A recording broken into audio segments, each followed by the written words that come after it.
Bonjour chers amis bibliothécaires, comme d'habitude j'espère que vous allez bien. Maintenant nous allons, comme vous l'avez remarqué, prendre l'habitude d'ouvrir une nouvelle page d'un livre, c'est comme ça que je qualifie les playlists. Et aujourd'hui nous allons évoquer une sorcière. Alors c'est un mélange de sorcellerie, fantôme et de hantise. En ce qui me concerne, je vais surtout vous parler du personnage de la sorcière blanche, de Rose Hall.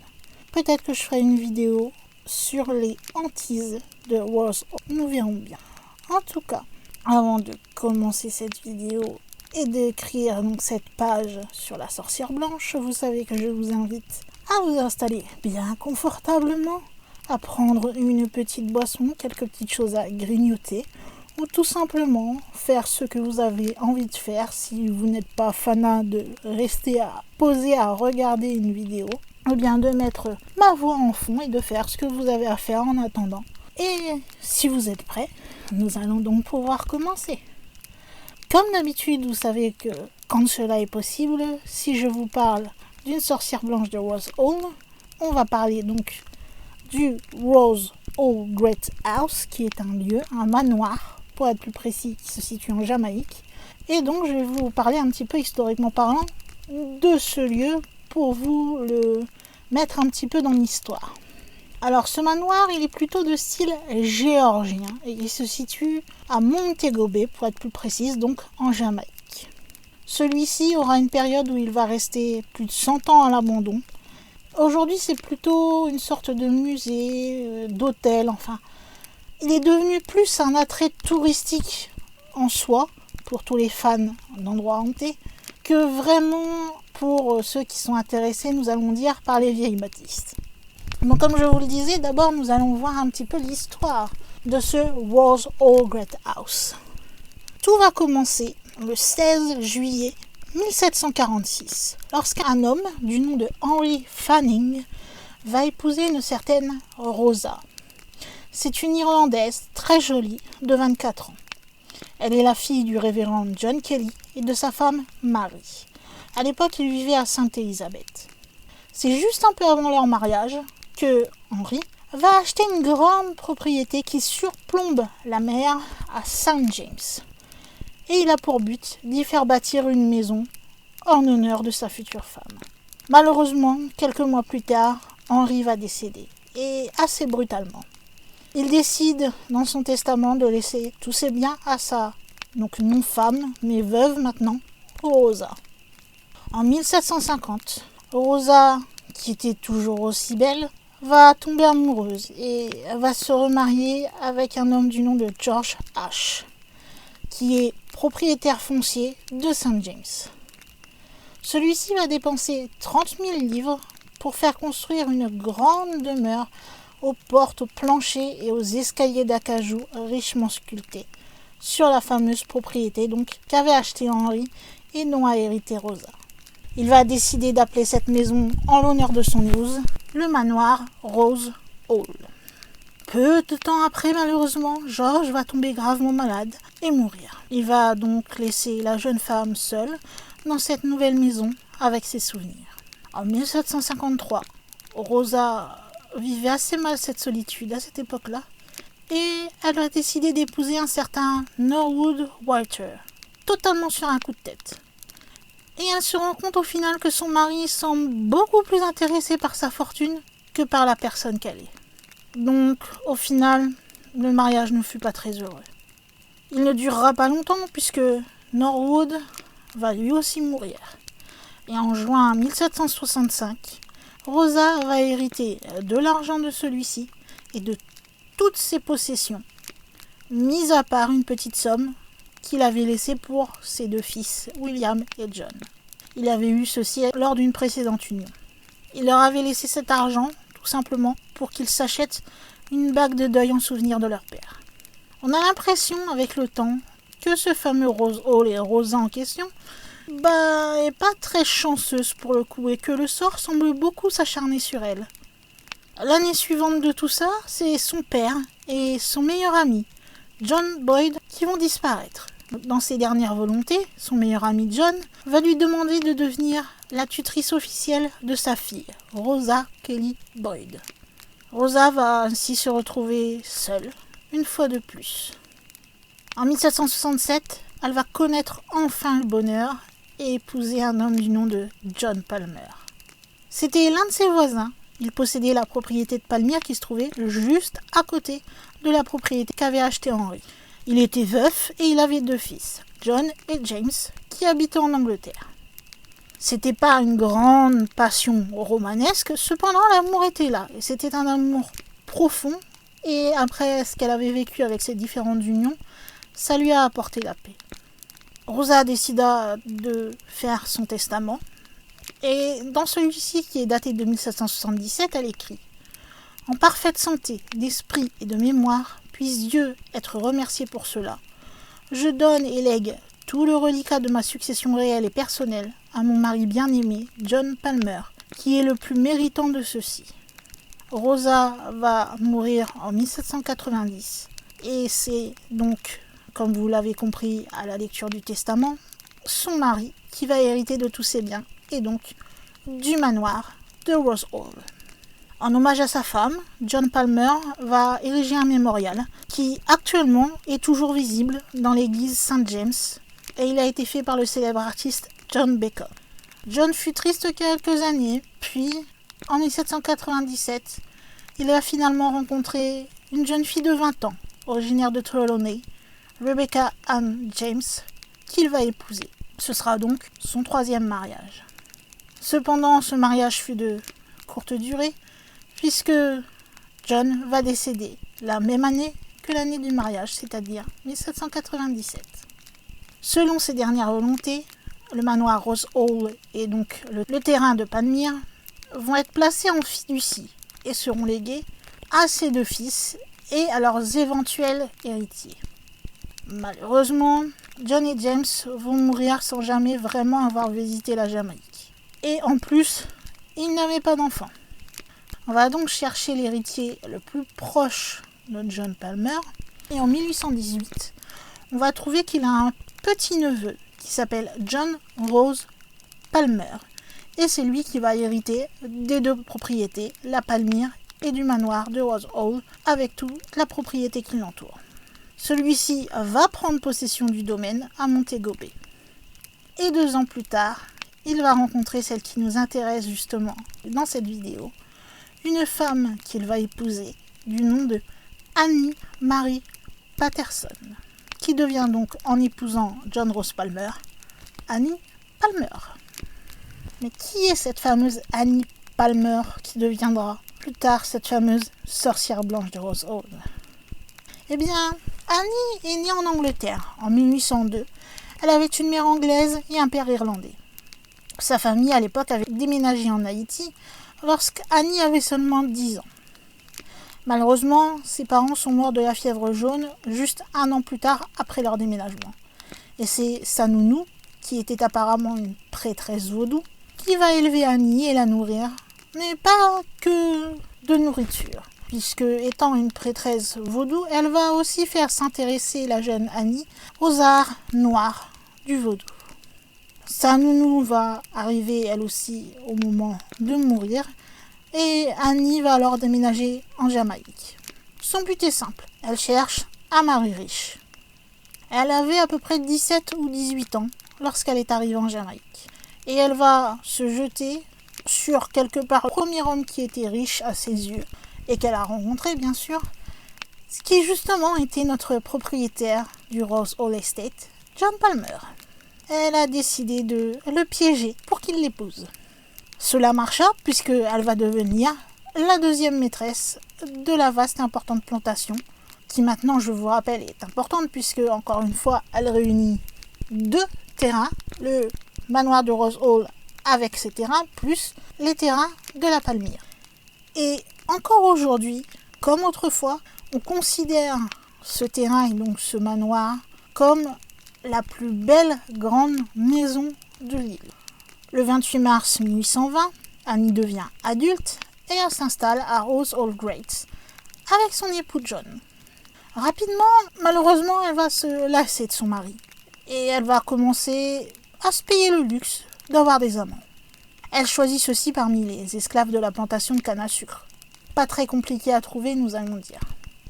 Dans cette maison de luxe, il y a beaucoup de serviteurs. Alors, certains participent à l'infidélité, comme les esclaves qu'elle choisit pour avoir comme amant, et d'autres sont plutôt témoins de celle-ci.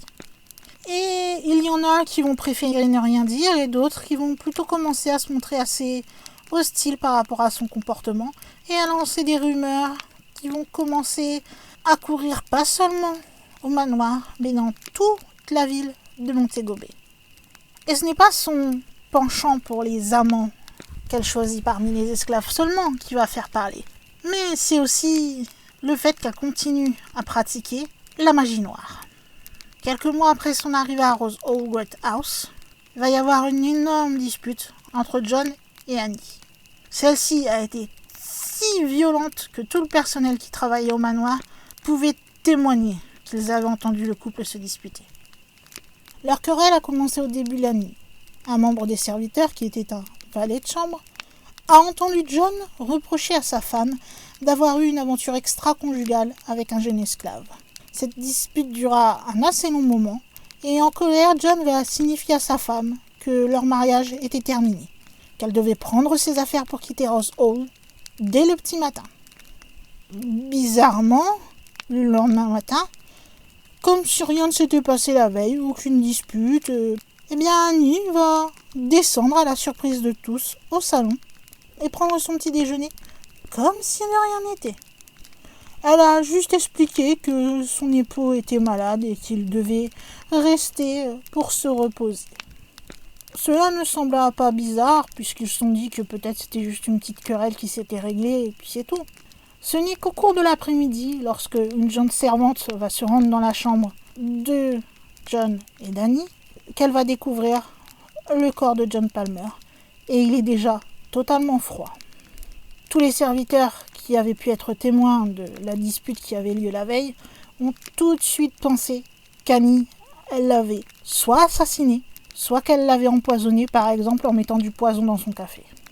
Cependant, le médecin qui va être en charge d'examiner le corps va déclarer que celui-ci avait été intoxiqué par des fruits de mer qu'il avait mangés la veille. Mais personne ne fut vraiment convaincu de l'autopsie faite par le médecin.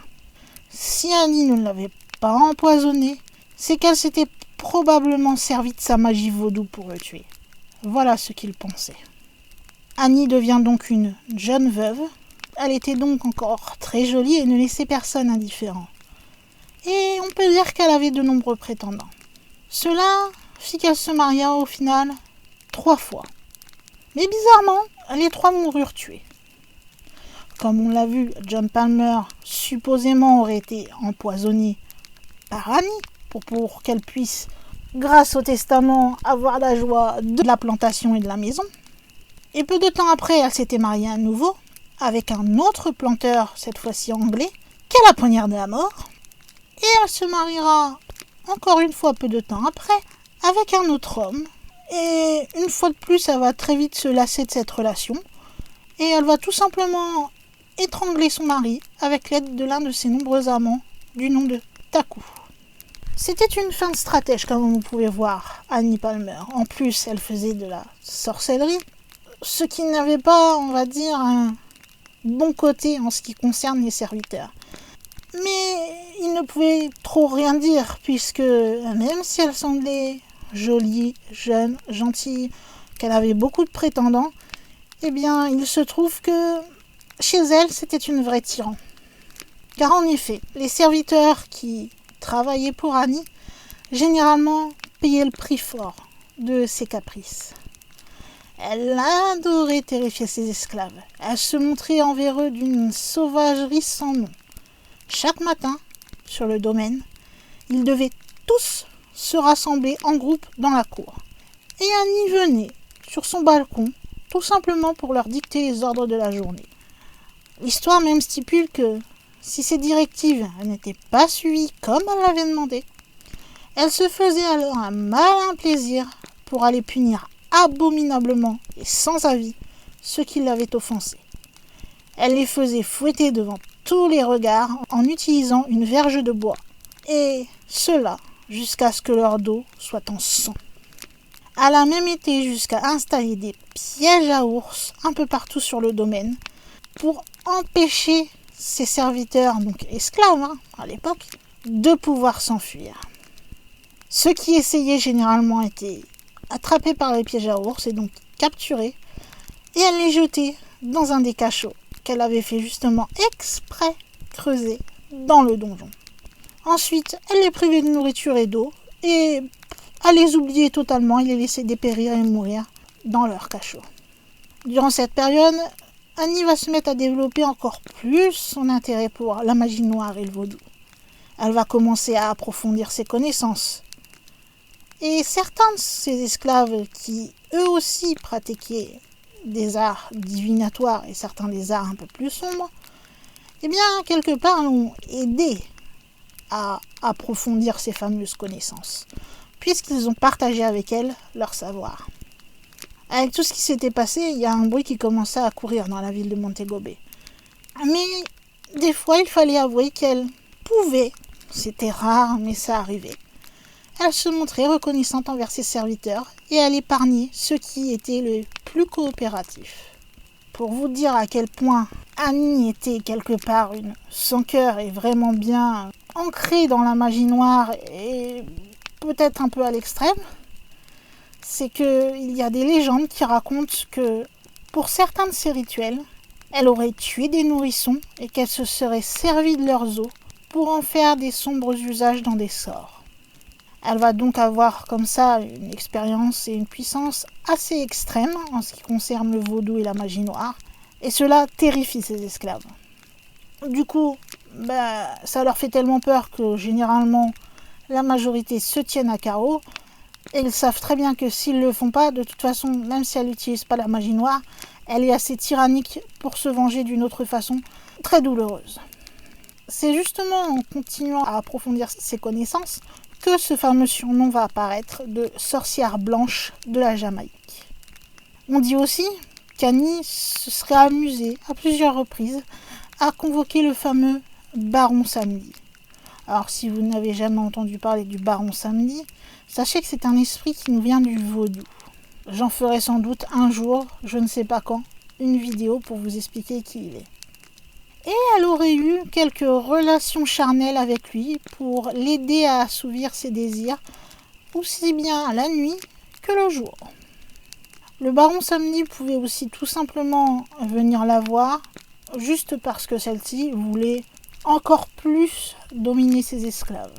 C'est-à-dire, c'était juste une histoire d'affaires et pas de relations charnelles. Quelquefois ça arrivait. Sachez quand même que le Baron Samedi, pour vous la faire courte, c'est l'un des esprits dont on a le plus peur, puisque c'est un criminel, et il est aussi l'esprit de la mort, ce n'est pas n'importe qui. Donc elle s'amusait quand même à fricoter, si l'on peut dire, avec le mal en personne. Malheureusement, toute vie n'est pas éternelle, et Annie Palmer va le comprendre très vite, surtout lorsque l'on fricote avec la magie noire. Rose Hall, autrefois, était un lieu vraiment où les gens aimaient aller, c'était beau, c'était bien entretenu. Mais avec tout ce que faisait Annie et sa tyrannie quasi permanente, un jour, en 1831, des esclaves vont décider de se révolter. Et ils vont partiellement détruire le manoir. Et selon l'histoire, certains auraient raconté qu'Annie aurait été assassinée justement lors de cet événement, étranglée par l'un de ses esclaves. Et possiblement, on dit que ce serait l'un de ses amants qui en aurait profité pour se venger. Cependant, il y a différentes versions concernant la mort d'Annie Palmer. Une première version, en effet, parle d'un de ses amants, le fameux Taku, que j'ai évoqué un peu plus tôt. Tout simplement, puisqu'il voulait se venger de la mort d'un de ses amis esclaves que celle-ci avait fait assassiner. En fait, Annie, comme vous l'avez compris, était une femme à homme, si on peut dire cette expression.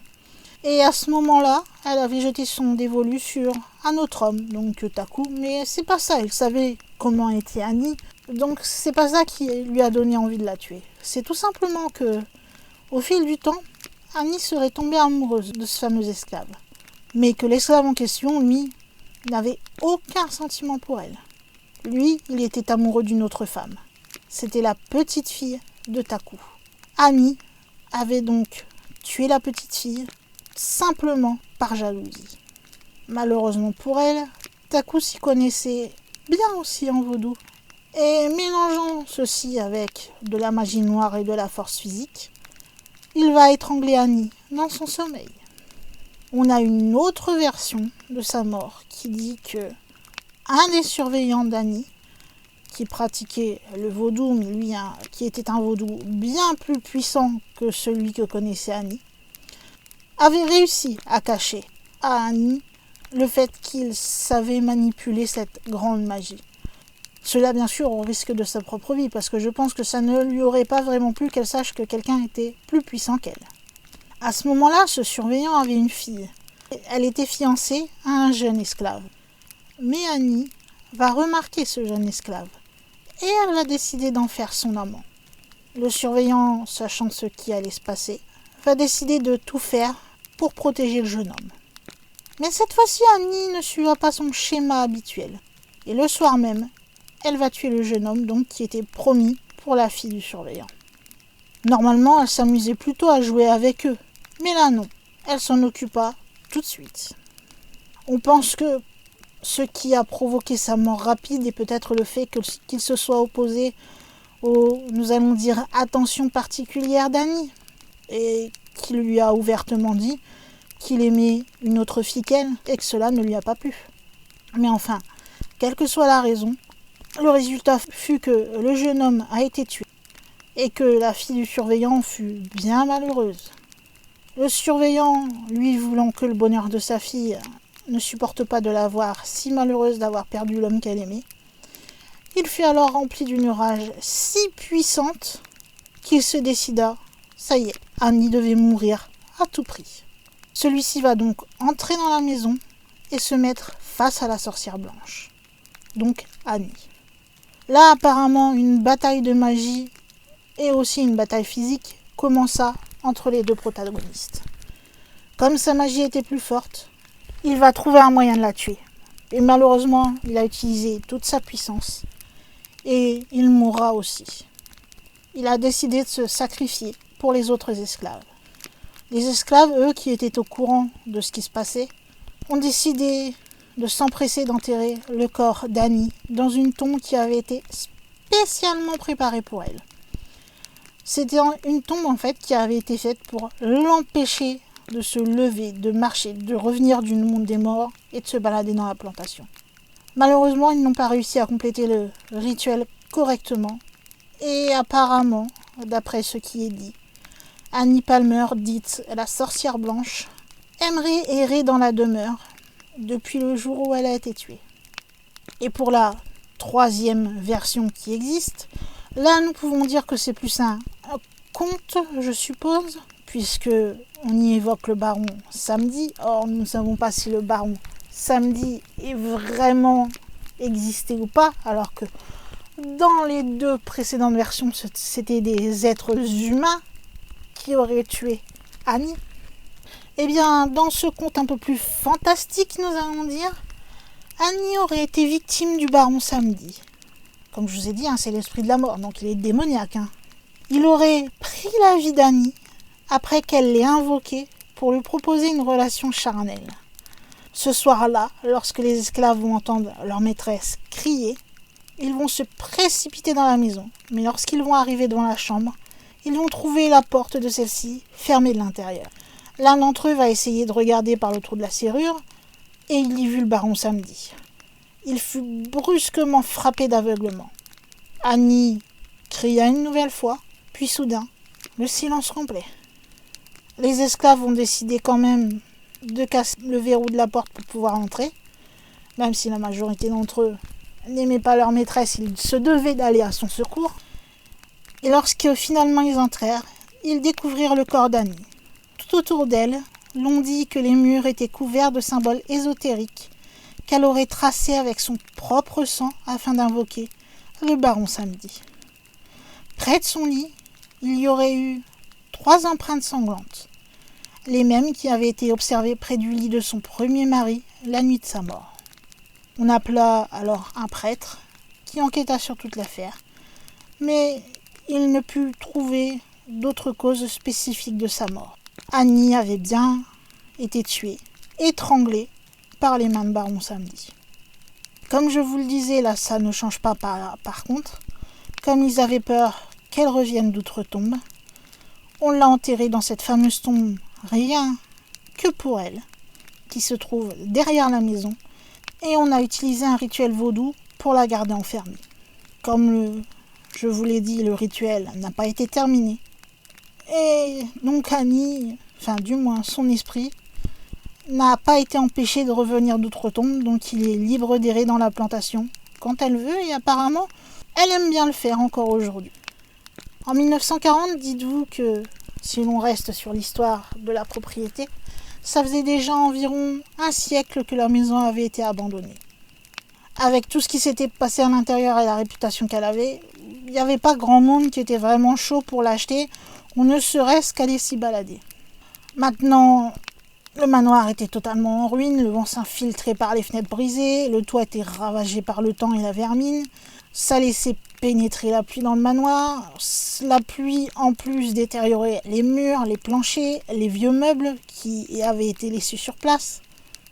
Et ce n'est seulement, dites-vous, qu'en 1977 que la maison de la plantation donc, va être rachetée par une ancienne Miss USA, Mitchell Rollins, et son mari qui est entrepreneur, John Rollins.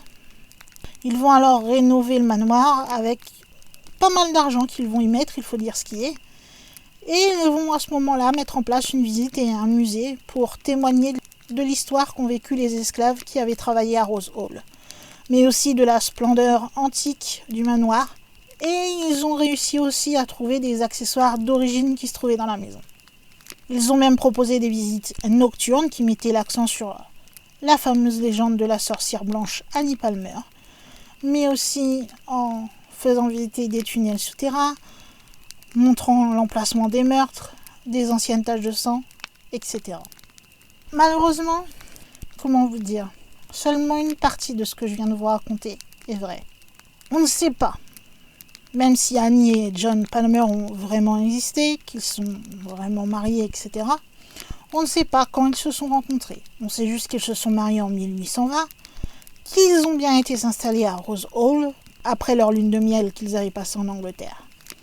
John va mourir peu de temps après leur mariage, et Annie va donc être seule, donc avec une millier de livres de dettes, donc au final sans argent. On va réclamer le domaine de Rose Hall ou de Palmyre pour payer ses dettes. Elle va donc quitter le domaine de Rose Hall peu de temps après. Donc aucun dossier ne montre qu'elle se serait remariée de nouveau, qu'elle aurait eu des enfants, etc. Dans un testament qui a été conservé aux archives de la Jamaïque, officiellement, Annie Palmer a laissé tout ce qu'elle possédait, tout ce qu'elle avait au final quand elle a quitté le domaine. C'était pas grand-chose, mais elle a laissé tout cela à une filleule du nom de Julia Mary Spence. Donc les deux remariages, etc., apparemment ce ne serait que de l'histoire pour embellir l'histoire, faire ramener des gens, etc. Par contre, le fait qu'elle soit née, qu'elle ait une nounou vaudou, etc., ça c'est vrai. C'est vraiment l'histoire du fait qu'elle aurait tué deux autres de ses maris, qu'elle aurait utilisé la magie vaudou sur ses esclaves, patati patata. Tout ça, ce n'est que du surplus commercial. Il faut dire ce qui est. Peut-être que oui, elle utilisait la magie, c'est possible. Si sa nounou lui a appris le vaudou, peut-être qu'elle s'est un petit peu intéressée au vaudou, un peu à la magie noire. Mais après, elle est partie de Rose Hall. Donc elle n'a pas fait subir de tyrannie à ses esclaves, elle n'est pas morte à Rose Hall, malgré le fait que vous pouvez voir qu'il y a bien un cercueil derrière la propriété. Et ça n'empêche pas d'ailleurs d'avoir des témoignages d'activités surnaturelles. Donc, je vous parle que de ceux concernant la sorcière blanche, puisqu'il y a d'autres témoignages sur d'autres fantômes possibles du Rose Hall. Et là, comme je parle de Annie Palmer, la sorcière blanche, je me dois de vous parler exclusivement de ceux qui disent l'avoir vue ou être entré en contact avec elle. Donc voici les petits témoignages que j'ai pu trouver par rapport à la sorcière blanche.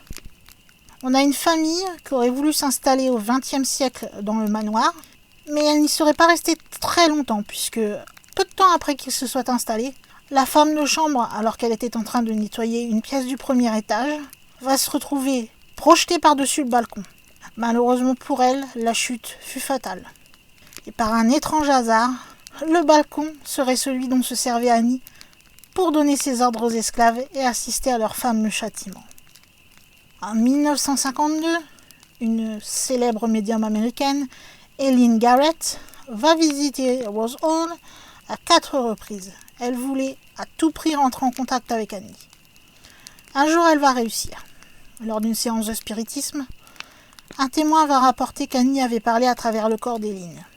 Et elle a fait cette promesse. « Ne laisse personne penser que je suis finie. Mes cris continueront à se faire entendre, et ceux qui cherchent à hériter de Rose Hall verront une malédiction s'abattre sur eux. » Cette déclaration va bien vite calmer les ardeurs d'Eileen, qui affirma que le fantôme d'Annie Palmer ne pourrait jamais être chassé de la demeure, et qu'on ne devait plus jamais le déranger, sous peine d'être maudit. En ce qui concerne des visiteurs, il est très souvent rapporté que ceux-ci verraient la sorcière blanche errer entre les murs hantés du Rose Hall, et cela de jour comme de nuit. Selon ce que l'on dit, elle n'aurait pas perdu ses pouvoirs, même depuis qu'elle est passée de l'autre côté. Un peu plus sinistre, lors d'une des visites du fameux manoir, une femme fut projetée en bas du balcon, comme c'est arrivé à la femme de chambre. Là par contre, on ne sait pas si celle-ci est décédée ou si par miracle, elle y a réchappé. On a plusieurs visiteurs qui ont dit qu'ils entendaient de la musique et que des taches de sang se mettaient à apparaître sur les planchers du Rose Hall. Lors d'une autre séance de médiumnité, on a encore voulu entrer en contact avec Annie, et celle-ci les aurait conduits vers un gros nid de termites où ils ont découvert un ancien vase de laiton qui contenait une poupée vaudou. Donc, vous savez ce que c'est une poupée vaudou, c'est la poupée qu'on utilise lors des cérémonies et qu'on peut mettre des épingles dedans pour faire mal à telle ou telle personne, mais après c'est un peu plus complexe. Mais en tout cas, c'est l'image qu'on en a la plus commune, nous allons dire. Et apparemment, cette poupée serait celle qu'utilisait Annie lors de ses cérémonies en tant que sorcière blanche. D'autres n'auraient pas vu Annie à l'intérieur, mais en dehors du manoir, se baladant dans la nuit sur son cheval. Elle serait, selon les dires, à la recherche des esclaves qui tenteraient de s'enfuir. D'autres, eux, l'ont vue sur son balcon qui regardait la plantation. Ce qui revient souvent également, c'est le fait que quand vous êtes visiteur, surtout si vous aimez ce genre d'histoire, vous prenez beaucoup de photos, eh bien, beaucoup de ceux-ci ont remarqué qu'il y avait des choses bizarres qui se passaient sur leurs photos après leur visite. Et toutes les sortes d'apparitions ou de choses qu'ils semblent voir sur leurs photos leur rappellent Annie Palmer. Pour quelqu'un qui y a vécu pas très longtemps au final, je trouve qu'il y a quand même beaucoup de personnes qui voient des choses. Mais bon. La légende dit même que sur un des promontoires isolés du terrain qui surplombe la mer, on peut trouver 3 palmiers centenaires. Et si on en croit certains employés, c'est là que Annie aurait enterré ses 3 maris. À chaque fois qu'elle aurait tué un mari, elle aurait planté un palmier. Ces arbres ne fleuriraient qu'une fois tous les 100 ans, et un jour ce fut bien sûr le cas. Et comme personne ne les avait jamais vus fleurir, eh bien l'événement va causer un grand émoi parmi les travailleurs de la plantation ce jour-là, qui ont pensé que les grands bouquets de fleurs blanches étaient d'origine surnaturelle. Pendant toute la floraison, tellement ça leur a fait peur, ils ont décidé d'éviter de passer près des arbres et d'attendre que ça redevienne comme avant pour être plus sûr. Mais ça encore, ce sont ce que disent des employés. Après, en autre témoignage, on a d'autres personnes qui disent qu'ils ont vu Annie la nuit, qui se montrait vêtue d'une robe de velours vert, une cravache à la main, et qu'elle parcourait la plantation de canne à sucre à cheval. Enfin bref, comme vous pouvez voir, ça fait beaucoup de choses sur des faits qui se sont soi-disant passés. Donc la mort de ses 3 maris, le fait qu'elle ait été tyranniquée avec ses esclaves, etc., etc. Mais vous avez vu que selon ce qui est relevé dans les archives de Jamaïque, Annie est restée très peu de temps dans cet endroit. Elle a fini avec beaucoup de dettes. Elle a dû y laisser le manoir et la plantation de palmiers adjacente, bien loin de l'histoire qui a été brodée dessus. Et du coup, quand même, beaucoup de gens arrivent à la voir en femme tyrannique, en train de chercher les esclaves, en train de vouloir tuer les gens en haut du balcon, etc., etc. Moi, je trouve que ça, c'est sujet à question quand même. Est-ce que là, pour le coup, s'il la voyait seulement se balader dans le manoir, ça aurait été possible, vu qu'elle y a vécu un temps. Ça aurait été possible qu'elle s'y soit attachée et que même si elle n'était plus là au moment de sa mort, qu'elle y soit retournée parce que voilà, elle était bien là-bas. Là, oui, ça aurait été plausible. Mais là, les témoignages qui sont donnés sur la sorcière blanche en soi, eh bien, posent la question, puisqu'ils tournent tous autour quelque part du folklore, de ce qui a été raconté pour faire de plus en plus beau et pour attirer beaucoup de touristes. Et moi, je trouve que quelque part, c'est pas une bonne image du paranormal de faire ça. Parce que pour le coup, s'il y a vraiment des choses qui sont arrivées, et c'est possible, puisque comme je vous ai dit juste avant, il y a eu des propriétaires avant que Annie ne débarque au Rose Hall. Donc des choses paranormales peuvent très bien se passer. Mais que du coup, toute cette histoire de sorcière blanche, etc., a totalement envahi l'esprit des gens et que quelque part, leur imagination va leur créer des choses au lieu que peut-être de vraies choses se passent et ils passent totalement à côté. Je ne sais pas si c'est très clair ce que j'essaie de vous expliquer. Mais c'est un cas intéressant dans le sens où oui, elle a fait du vaudou, elle utilisait le vaudou, donc ça reste une sorcière entre guillemets. Donc elle est bien dans le thème du jour. Mais le fait d'utiliser tout ce folklore pour ramener des touristes, se faire de l'argent, etc., eh bien ça fausse quelque part l'esprit des gens. Et ce qui fait que quand on lit les témoignages, eh bien, on y croit moins, puisqu'on se dit que ce que vous nous racontez avoir vu, en fait, ça s'est jamais passé. Donc je trouve dommage, voilà. Je vais faire simple, je vais dire que je trouve dommage que certains jouent trop sur la possible hantise d'un lieu ou la possible histoire qui se soit passée dans un lieu comme celui-ci. Parce que du coup, déjà que le paranormal n'est pas très crédible pour certains, ça n'aide pas du tout la crédibilité, ce genre de choses. Enfin bref, quoi qu'il en soit, depuis, le manoir a été racheté par un milliardaire américain et il y a bâti un hôtel de luxe. Aujourd'hui, le Rose Hall Great House, malheureusement, nous allons dire, est ouvert pour toute visite quotidienne ou bien nocturne. Et les motifs que vous pouvez utiliser ne sont pas seulement pour vous faire une soirée de frisson, puisque vous pouvez faire votre mariage ou d'autres cérémonies, eh bien vous pouvez demander à ce qu'elles soient réalisées au Rose Hall Great House. On a aussi transformé une partie du domaine en complexe de golf de 54 trous. Donc il y a beaucoup de golfeurs du monde entier qui y viennent, donc qui ne sont pas attirés par le côté paranormal de la chose, mais plutôt pour le côté se faire une petite escapade pittoresque dans un nouveau terrain de golf. Mais je pense que parmi tous ces gens, il y a forcément des gens, des amateurs de paranormal, qui y vont et malheureusement pour de mauvaises histoires ou de mauvaises raisons. Dommage. Et je terminerai donc l'histoire d'Annie Palmer avec ce couplet d'une des chansons de Johnny Cash qui lui est entièrement dédiée, puisque la chanson s'appelle La Ballade d'Annie Palmer, qui dit ceci. Sur l'île de la Jamaïque, il y a très longtemps de cela, à la plantation de Rose Hall, où soufflent les brises de l'océan, vivait une fille appelée Annie Palmer, la maîtresse de la place. Et les esclaves vivaient tous dans la crainte de voir un froncement de sourcils sur le visage d'Annie. « Où est ton mari, Annie ? Le 1, le 2 et le 3 dorment-ils sous les palmiers au bord de la mer des Caraïbes ? La nuit, je t'entends chevaucher, et j'entends tes amants appeler.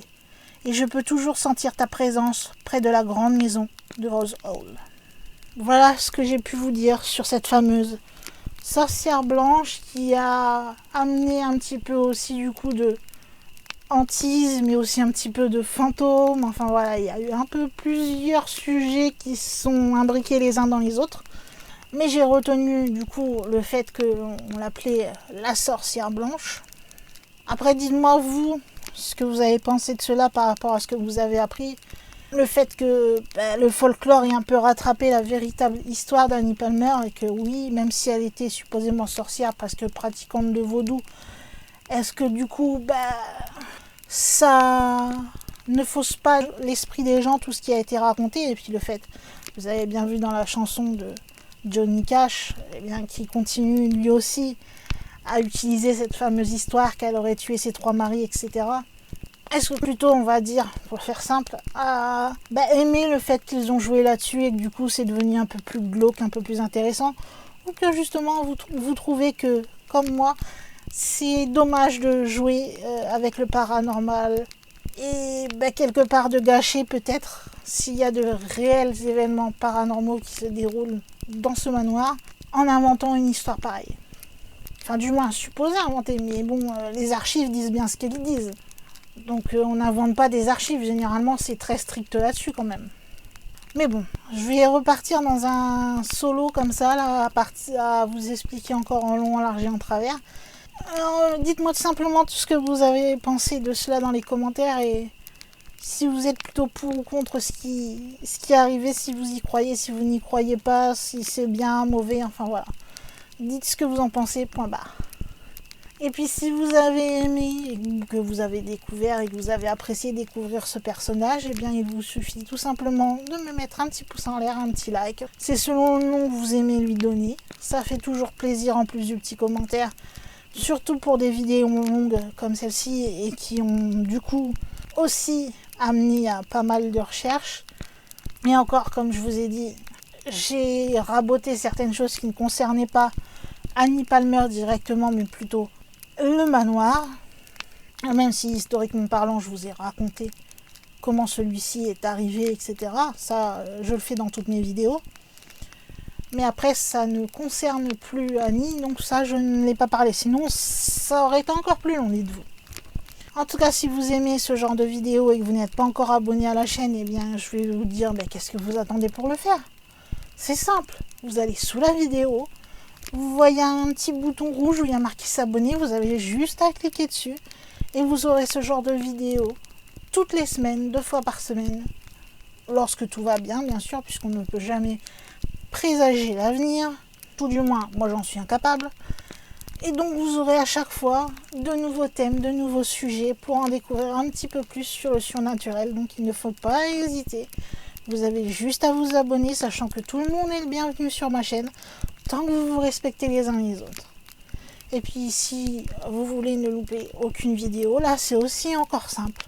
Normalement, lorsque vous vous êtes abonné, il y a une petite cloche qui est apparue juste à côté. Et bien vous cliquez dessus, vous cochez recevoir toutes les notifications. Comme ça, dès qu'une vidéo sera publiée, YouTube vous enverra une petite notif et vous serez mis au courant. Vous n'aurez plus qu'à cliquer dessus, vous installer tranquillement et profiter de celle-ci.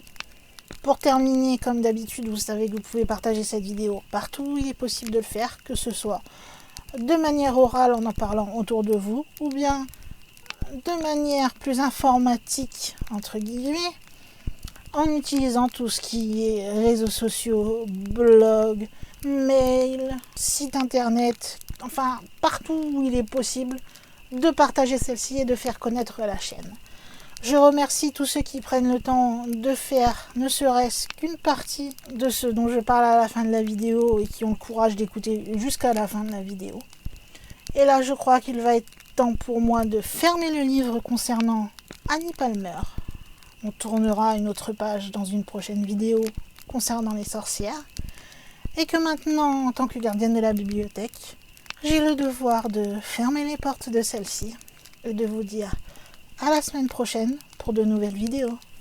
Bye!